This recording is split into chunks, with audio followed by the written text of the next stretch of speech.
Imaginez-vous, vous êtes posé dans votre canapé et devant vous il y a une grande baie vitrée qui donne sur votre jardin. D'un regard vidé de toute émotion, vous fixez les rayons dorés provenant du ciel. La sensation de solitude vous envahit. Sous ce regard vide, il y a des cernes et des poches. Votre corps, lui, est recouvert de bleu, de griffes et de morsures. Vous êtes affalé sur ce canapé, vidé de toute énergie vitale. L'envie de pleurer approche, mais la force de laisser libre cours à votre désespoir ne vous parvient pas. L'ambiance dans votre salon est lourde, limite palpable, et contrairement à dehors, il fait gris. Tout d'un coup, le silence est rompu par le bruit de la baie qui s'ouvre lentement. Vous décidez de regarder qui s'introduit chez vous. Mais c'est là, votre sang se glace dans votre corps quand vous apercevez votre grand-mère s'approchant de vous lentement. En réalité, cela faisait des années qu'elle était décédée. Et pourtant, elle vient de s'asseoir, juste à côté de vous. Son corps est froid. Et il y a comme une énergie bizarre et flippante qui l'entoure. Vous suppliez la chose de vous laisser tranquille, quand soudainement, celle-ci commence à s'appuyer sur vous d'une manière très menaçante. Vous avez l'impression d'étouffer sous ce poids de plomb. Vous fermez les yeux pour éviter de la voir, ne serait-ce même qu'une fraction de seconde. Vos cris et pleurs commencent à s'étouffer sous la pression. Et là, elle disparaît.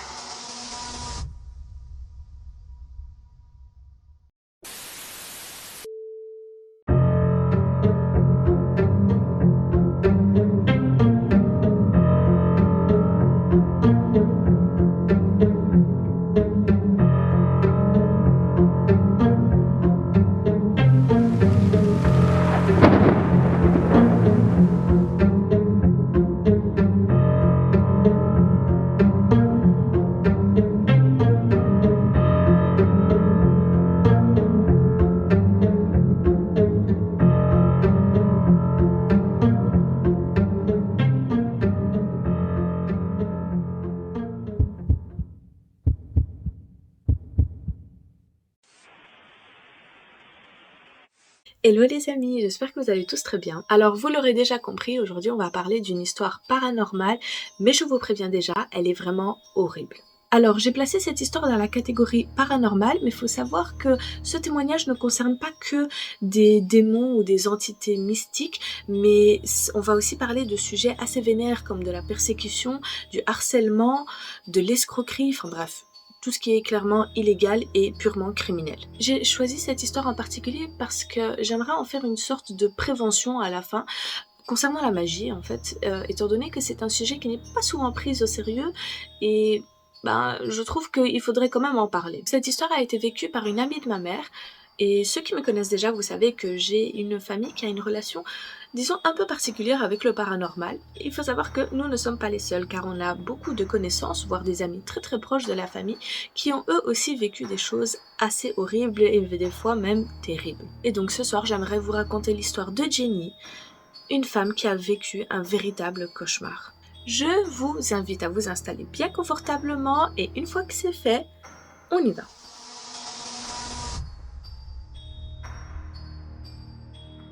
Jenny était une femme de 43 ans et l'histoire se déroule en 1983 en Belgique. À l'époque, elle était mariée avec un homme qu'on va appeler Grégory et elle était propriétaire d'un charmant petit café situé au centre de Bruxelles. Tout se passait super bien pour elle au final, jusqu'à un événement bien malheureux. Un jour, elle apprend que l'homme dont elle est éperdument amoureuse a une maîtresse. C'est alors perdue et légèrement désespérée qu'elle se confie à une amie à elle. L'amie en question va conseiller à Jenny d'aller rendre visite à un marabout parce que celui-ci aurait apparemment d'énormes pouvoirs et il pourrait non seulement rendre Grégory à Jenny, mais le rendre beaucoup plus amoureux et fidèle. Ouais, bon bref. Jenny décide de suivre les conseils avisés de sa copine et va rendre visite au fameux marabout. Lors de la première visite, le marabout réussit à mettre Jenny en totale confiance. Il dit que c'est un véritable jeu d'enfant, qu'il arrive à s'occuper de ce genre de cas à longueur de temps et que ce sera fait en quelques semaines. Bref, il lui vend clairement du rêve et ça fonctionne. Arrive la question du paiement, le marabout... Juste petite pause, je vais commencer à l'appeler Mara à partir de maintenant, je pense que ça va être beaucoup plus simple. Donc je disais, arrive le moment du paiement, Mara réclame une somme qui est, selon Jenny, plutôt raisonnable et donc elle décide d'accepter le deal. Une fois payée, Mara commence alors son travail et figurez-vous que, ça fonctionne. En quelques jours, Grégory était très attentionné envers Jenny. Il n'y avait plus de réunions tardives et donc il rentrait tous les jours après les heures de bureau directement à la maison.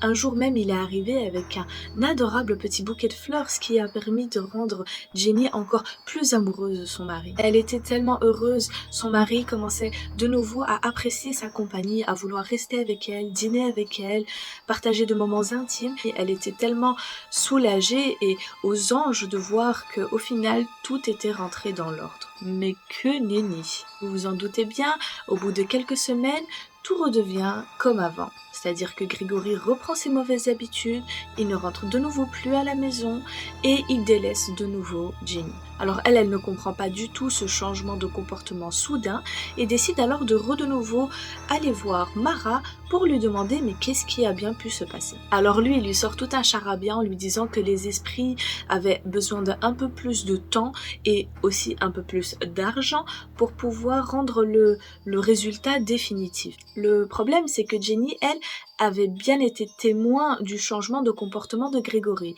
ce qui prouvait que le travail que Mara effectuait fonctionnait, mais elle se disait si effectivement on a besoin de plus de temps et plus d'argent, je suis prête à payer étant donné qu'elle avait de nouveau goûté au bonheur qu'elle avait pu vivre avec Grégory. Sans même se rendre compte, Mara la tenait totalement sous son emprise. Jenny était clairement dans un mauvais tournant de sa vie et lui, il a juste profité de ça en lui donnant des petites doses de ce qu'elle voulait et en lui réclamant plus d'argent si elle voulait que ça dure.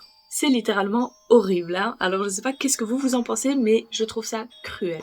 Alors, concernant la somme, en total, il a réussi à lui estorquer plus de 400 000 francs belges. On a un total de 9 915 €. Donc, c'est énorme. Pour l'époque surtout, c'est énorme. Jenny finit par s'endetter, malheureusement, et elle ne s'en sort plus du tout financièrement.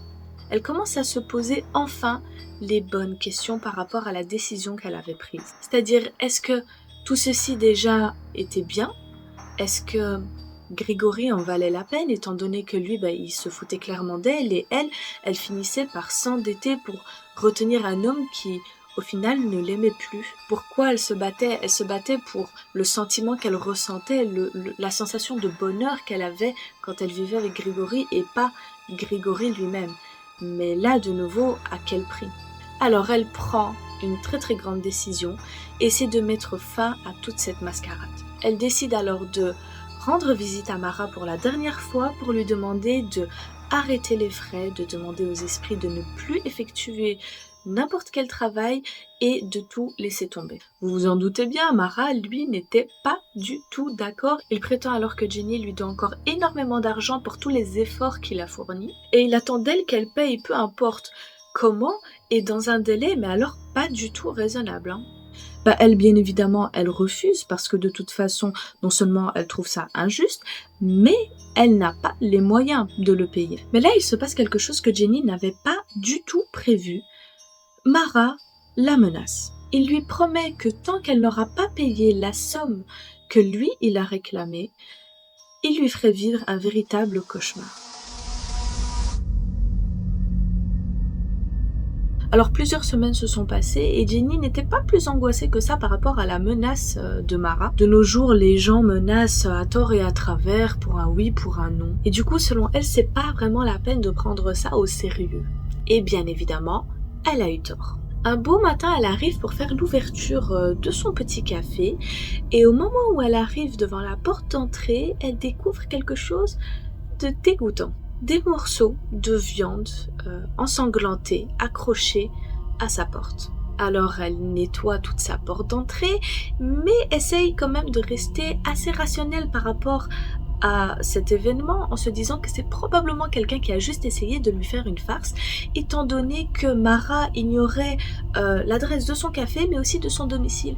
Du coup, elle se disait, ça peut pas être lui. Mais petit à petit, des choses très étranges ont commencé à se produire dans l'établissement, notamment des portes qui claquent, des lumières qui s'éteignent et qui s'allument sans aucune raison, des objets qui commencent à bouger tout seuls.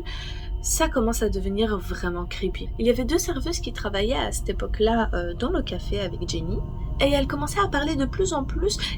Enfin, c'était surtout des plaintes, des phénomènes qui se produisaient dans le café. Jenny, par contre, commence vraiment à s'inquiéter quand elle entend des voisins raconter que ça leur arrivait d'entendre des cris et des hurlements provenir de son café en plein milieu de la nuit. Ils ont dû contacter la police à plusieurs reprises et à chaque fois que la police arrivait, le café était totalement vide. Vous vous imaginez bien, hein, la rumeur d'un café hanté a commencé à se répandre telle une traînée de poudre dans la ville. Les clients qui entendaient toutes ces histoires, qui voyaient la police à chaque fois débarquer, commençaient à avoir peur d'y aller et boycotter tout simplement le café. Il n'a fallu que quelques semaines pour que ce petit café, qui autrefois était tellement joyeux, tellement lumineux et bondé, se transforme en un endroit lugubre, vide et sombre. Entre-temps, elle reçoit de plus en plus de lettres de Mara qui continuent à lui réclamer de l'argent,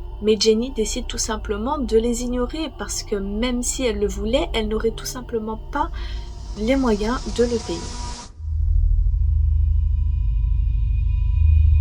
À côté de ça, Jenny commence aussi à faire de plus en plus de cauchemars. Dans ses rêves, elle voit des hommes rentrer dans sa chambre. Certains avaient le visage recouvert et d'autres étaient mi-humains, mi-bêtes. Durant ses rêves, il l'attrapait et la torturait pendant ce qui pouvait lui paraître des heures. Et les sévices devenaient de plus en plus violents au fil du temps. Au début, il venait armé de petites aiguilles pour lui enfoncer dans ses membres, et plus le temps passait, plus les armes devenaient lourdes. Cela arrivait aussi que des fois, ces hommes la mordaient au niveau de ses jambes et de ses bras. En tout cas, il n'a pas fallu longtemps à Jenny pour se rendre compte qu'il y avait vraiment quelque chose qui n'allait pas quand elle a découvert avec horreur des griffes, des morsures sur son corps aux mêmes endroits où elle les avait eues pendant le cauchemar. Grégory, lui, en pouvait plus de voir sa femme dans cet état. Faut dire qu'il était témoin de la folie dans laquelle elle était lentement en train de sombrer sans rien pouvoir faire. Et elle avait aussi cette impression que plus son corps se vidait d'énergie et plus les phénomènes et les apparitions devenaient réels et effrayantes. Un jour, une des serveuses raconte à Jenny que lors d'une fermeture, alors qu'elle était bien seule dans le café, elle aperçut un homme dans le couloir. Ce qui était vraiment particulier avec cet homme, c'est qu'il n'avait pas la tête d'un humain, mais celui d'un loup ou d'un chien. Étant donné qu'il faisait nuit, elle n'a pas réussi à distinguer correctement. Mais peu de temps après, Jenny a eu l'opportunité de rencontrer cet homme également dans les vestiaires de son café. Effectivement, celui-ci avait une tête de chien, grognait juste en face d'elle. La première fois qu'il lui est apparu, elle a eu tellement peur qu'elle a juste pris la fuite. Seulement la deuxième fois qu'il est apparu, elle était dans la cuisine et cette fois-ci, sa peur s'est transformée en rage. Elle a attrapé le premier couteau qu'elle a trouvé sous la main et elle lui a foncé dessus. Mais à ce moment-là, il disparut aussitôt. Alors là, par contre, il y a quelque chose de très étrange qui s'est produit. Un jour, elle sort de son café avec une de ses serveuses. Elle a fermé plus tôt car il n'y avait aucun client qui venait. Et au moment où elle se dirige vers sa voiture en proposant à sa serveuse « Est-ce que tu veux que je te raccompagne chez toi ?» il y a un homme qui s'approche d'elle. Il avait un pied de biche dans la main et le regard totalement vide. Cet homme, en réalité, tout le monde le connaissait dans le quartier. C'était un très bon vivant, très gentil, un véritable sucre, cet homme. Mais cette fois-ci, il avait l'air ailleurs. C'est comme s'il avait une absence. Il s'approche tout doucement, se dirige vers la voiture de Jenny et commence à la défoncer. Il lui brise toutes les vitres, il commence à abîmer la carrosserie comme un acharné et ensuite, il repart comme si de rien n'était. Il faut savoir que tout ceci s'est produit sous le regard de Jenny, de la serveuse, et d'une dizaine de témoins. Tout le monde était totalement choqué parce que, comme je vous ai dit, ça ne ressemblait pas du tout à cet homme-là de faire ce genre de choses. C'était vraiment bizarre. Du coup, la serveuse décide d'appeler la police parce qu'ils sont tous sous le choc.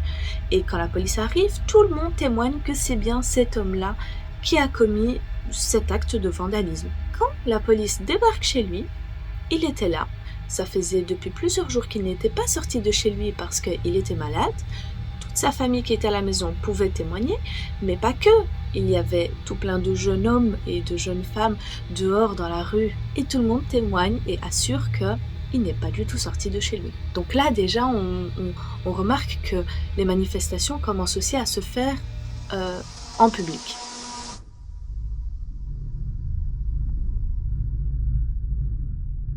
Jenny n'en pouvait plus de tout cet acharnement.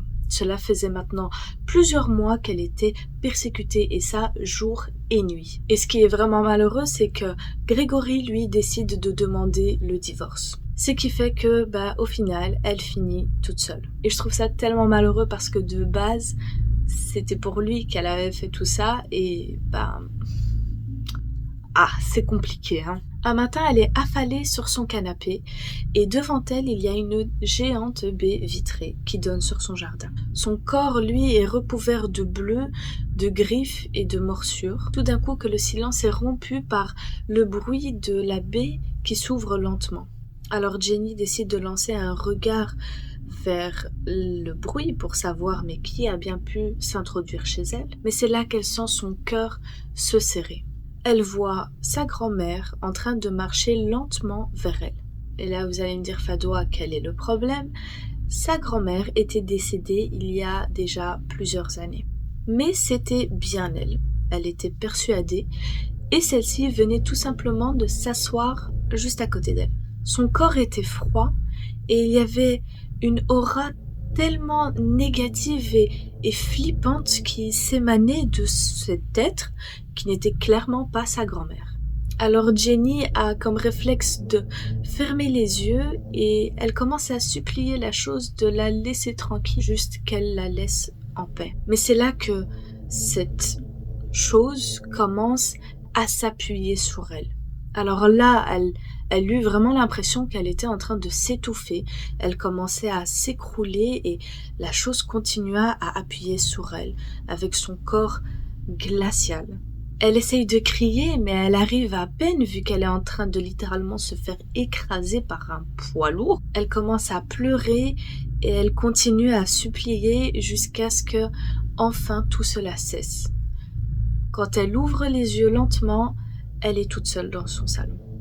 Qu'effectivement, la baie était grande ouverte.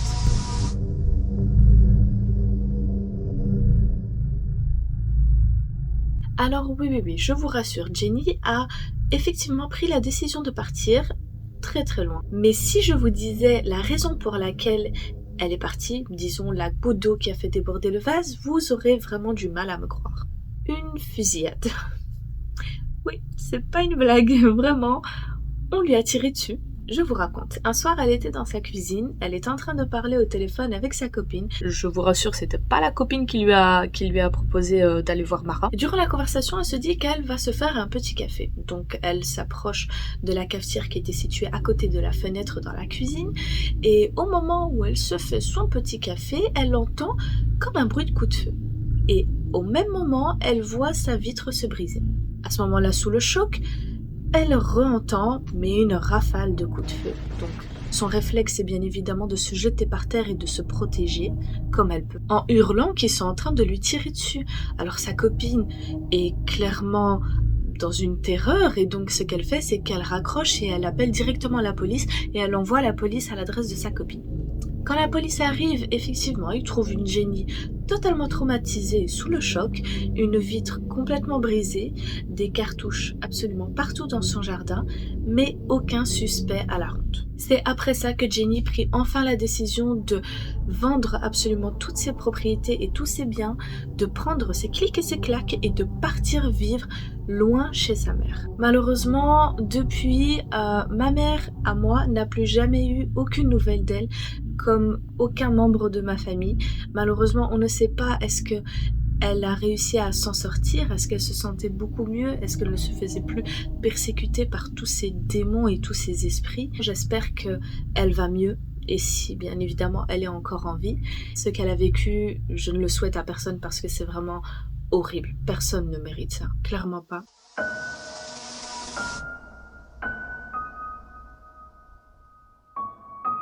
Bon, alors, c'était beaucoup, hein. Alors, comme promis, je vais essayer de mettre une petite prévention en conclusion de cette vidéo, histoire de ne pas faire du creepy que pour faire du creepy. Mais chérie, je pense que nous sommes confrontés au maraboutage bien plus que ce que l'on pense. Je sais pas du tout si ce que je viens de dire était français, mais bref, vous avez compris. Parce qu'on a tous déjà vu un petit flyer que quelqu'un a glissé dans notre boîte aux lettres pour nous annoncer l'arrivée du nouveau marabout. Vous avez peut-être vu une annonce sur Facebook, ou peut-être une amie vous l'a conseillé. Peut-être que c'est lié à la magie, ça fait que les gens le prennent beaucoup moins au sérieux. Ce qui, personnellement, je trouve que ça rend le sujet encore plus dangereux. Même si j'avoue que ce témoignage-là que je viens de vous raconter, il est clairement hardcore. Mais malgré tout, on peut quand même constater qu'il y a pas mal de choses qui ne sont pas de faits spirituels ou magiques, en fait, on va dire, ou plutôt paranormal. Par exemple, prenant le moment de la fusillade, ça a clairement été orchestré par des êtres humains. Par curiosité, je suis partie regarder un petit peu sur le net des témoignages de marabouts ou de personnes qui se plaignent en fait de marabouts. Et figurez-vous que la majorité, c'était vraiment des personnes qui se plaignaient d'escroquerie, de chantage, qui est d'ailleurs très très grave. Par contre, je tiens à préciser que je n'ai absolument rien contre les marabouts. S'il vous plaît, s'il y en a qui sont en train de me regarder, ne me jetez pas de sorts, vraiment, je n'ai pas besoin de ça, j'en ai déjà assez, ok? Il y a effectivement une très très grande partie qui vont vraiment essayer de faire le bien autour d'eux. Ils vont essayer d'aider leurs prochains d'une manière saine et spirituelle, mais n'oublions pas que là où il y a du bon, il y a la plupart du temps du mauvais, qui là en l'occurrence vont se présenter comme des sorciers qui ne vont pas hésiter une seule seconde à profiter des personnes qui sont déjà dans un très mauvais moment dans leur vie et qui sont du coup vulnérables. Faut savoir que moi dans ma vie j'ai aussi eu l'occasion de rencontrer des marabouts islamiques pour le coup. Et c'est avéré que c'était véritablement des charlatans de la pire espèce. Hein. Ils ont fini par voler des objets, ils ont fini par voler de l'argent, des choses qui avaient vraiment beaucoup de valeur. Et ils ont même profité de leur position de force et de gourou que tout le monde devait écouter pour SA des mineurs. Moi inclus. Là où je veux en venir, c'est que si vous avez l'intention de faire appel à la magie ou à un marabout, peu importe pour quelle raison, s'il vous plaît, soyez prudents. Tout d'abord, et même si je conçois que ça peut vraiment pas être toujours évident, essayez tous les moyens de type rationnel pour solutionner vos problèmes avant de vous tourner vers la magie. Si vous êtes toujours décidé à faire appel à un marabout, ce qui est tout à fait votre droit, renseignez-vous du mieux que vous pouvez sur cette personne. Essayez de comparer avec d'autres personnes, essayez de comparer vos expériences aussi, recherchez sur Google, tapez son nom sur tous les réseaux sociaux possibles. Bref, ce qu'on attend de vous, c'est que vous vous transformiez en de véritables agents du FBI pour faire une recherche extrêmement poussée sur les personnes avec qui vous avez envie de travailler. Et mes amours, s'il y en a certains d'entre vous qui sont en train de me regarder, qui sont actuellement en relation avec un marabout et que vous avez la sensation que celui-ci est en train d'abuser ou en train de vous escroquer, s'il vous plaît, parlez-en. Parlez-en à n'importe qui, parlez-en à des personnes de confiance, parlez-en, parce que je sais que c'est difficile, mais la plupart du temps, vous n'êtes pas seul. Je sais qu'il y a beaucoup de gens, au final, qu'ils se sont fait escroquer par des marabouts, et quand une seule personne a fait un post, par exemple, sur un réseau social, il s'est avéré que beaucoup de gens disaient qu'ils avaient aussi été escroqués par la même personne, et en faisant union, ils ont réussi à faire arrêter cette personne, en faisant union. Vraiment, je suis fatiguée, donc mon français, voilà. Enfin bref, moi je vais en rester là pour ce soir, parce que je suis épuisée, j'ai peur maintenant, parce qu'il est 2h du matin. Enfin bref, si jamais cela vous intéresse, je pourrais même faire peut-être une vidéo à un moment donné sur les marabouts même, mais alors plutôt sur l'origine, les magies qu'ils utilisent, etc., etc. Je sais pas si ça vous intéresse, si c'est le cas, vous pouvez le mettre en commentaire, why not. Et j'espère aussi que cette vidéo vous a plu. En tout cas, si c'est le cas, likez, commentez, partagez, enfin vous connaissez la petite chanson. Abonnez-vous aussi, abonnez-vous aussi, histoire de retrouver d'autres histoires comme ça, parce qu'on va en faire pas mal encore. Et restez bien prudents. Protégez-vous, prenez soin de vous, prenez soin de vos proches. Et moi, mes chéris, je vous dis à très bientôt. Bisous.